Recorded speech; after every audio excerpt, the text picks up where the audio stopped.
Bienvenidos a este primer capítulo de nuestro podcast Eco del 44, un espacio que utilizaremos para platicar un poquito acerca del gobierno del expresidente Juan José Arévalo. Conmigo mis compañeros Stephanie Culajay, David García, Paola Godínez y Oscar Madrid. Muy buenas noches, Beatriz. Te agradezco mucho la amable invitación a este podcast junto con nuestros compañeros. ¿Y sabías tú, como dato curioso, que Juan José Arévalo, nacido en Santa Rosa, en Tacisco, el 10 de septiembre de 1904? Sí, interesante que desde este hermoso país haya salido. Cabal. Pero fue su formación humanista y su prolongado exilio en el extranjero un factor clave para la revolución del 44. ¿Tú qué opinas, Stephanie? Sí, definitivamente podemos recordar que Arévalo tenía un perfil limpio, se podría decir, porque él al estar exiliado en Argentina, el haber realizado sus estudios y su doctorado allá, hizo que tuviera este perfil y que el pueblo lo pidiera como presidente porque sabían que iba a realizar un cambio en Guatemala. Él también tenía lo que era un pensamiento filosófico que hacía ver sobre la dignidad y el bienestar del pueblo, que era una de las cosas que él resaltaba en su gobierno. Entonces, gracias a todo esto fue que él fue uno de los presidentes que ayudó bastante e hizo este giro histórico en el país. Sí, esos realmente son puntos que, pues, tal vez como no conocedores para nuestros oyentes, ahora pues esperemos que ya lo sepan, ¿verdad? Sí, exacto, es como te digo, realmente son datos que ayudan a las nuevas generaciones, entonces son muy A mí me importantes. llamó mucho la atención lo que hablabas acerca del pensamiento filosófico, ¿verdad? Y que también, como comentábamos anteriormente, sobre un pensamiento limpio, porque estábamos inundados en un gobierno completamente mandatario, corrupto, terrorista, autoritario, exactamente, y este señor Arévalo viene completamente a cambiar la historia del país. Sí, entre eso también cabe destacar que cuando él regresó hizo como un tour antes de llegar aquí a Guatemala. Pasó por Nicaragua, Costa Rica, El Salvador, hasta llegar aquí a lo que fue Guatemala. Y a ver, David, ¿qué papel jugó esta demostración? Que él grita, No, ¿verdad? sí. Pueblo macho de Guatemala. Exactamente, cabal, de ahí fue donde vino ese grito. Efectivamente, el papel que jugó este apoyo del apoyo popular hacia Juan José Arévalo jugó un papel importante en su elección, ya que sirvió como blindaje para su candidatura, para su victoria. Y además, pues, esto fue un golpe directo a, como ustedes mencionaban, todos los gobiernos dictatoriales que habían habido anteriormente. Y también un mensaje directo a el general Ponce Baides, que estaba él, eh, como un mensaje de que el cambio en Guatemala era algo irreversible.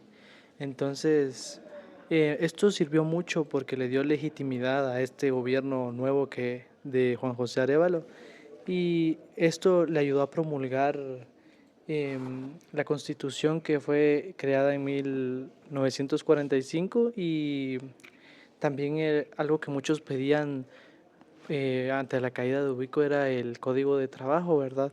Entonces, como dato curioso, fue una elección que no se había tenido en décadas porque fue una elección libre, y él la ganó con más del 86% de votos.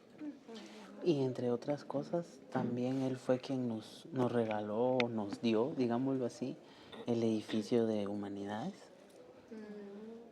Ese fue otro de los beneficios con los que contamos gracias a él, ¿verdad? Y continuando un poquito más, ahora vamos contigo, Pau. Cuéntame tú qué opinas sobre la gestión, cómo fue ese choque entre la filosofía humanista que traía Juan José Arévalo de Argentina a cómo se encontraba Guatemala, a esa realidad política que no permitía que el pueblo guatemalteco siguiera avanzando, que nos tenía detenidos y atados como esclavos. Sí, en definitiva, Juan José Arévalo fue el héroe democrático de Guatemala, sin lugar a dudas.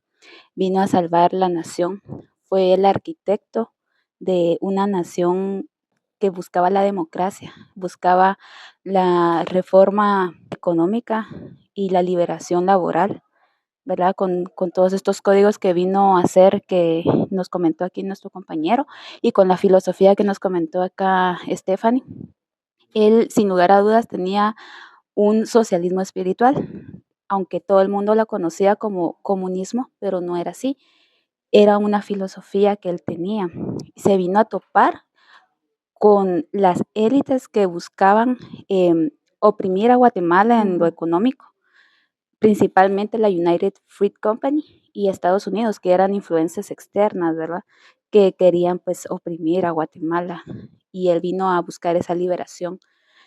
Entonces me parece que él vino no solamente como un arquitecto y un héroe, sino que vino a desmantelar también todas las influencias que ponían en peligro no solamente el gobierno de él de 1945 a 1951, sino que ponían en riesgo a todo un pueblo, ¿verdad? Pues esto fue lo que opino. Sí, realmente ahí sí como Pablo acaba de decir, yo siento que el gobierno de Juan José Arévalo, no sé si ustedes opinan lo mismo, se vio como que un poco truncado, porque hubieron personas que le hablaban de que lo iban a matar, que le mencionaban que iba a tener problemas, pero él aún así, con gran voz, vino a decirle a los guatemaltecos, yo estoy Importante dispuesto, destacar esa valentía, ¿verdad? Que él tuvo. yo estoy dispuesto a morir por mi pueblo, ¿verdad? Y realmente un presidente así no creo que hayamos visto otra vez. Sí, Muy difícilmente.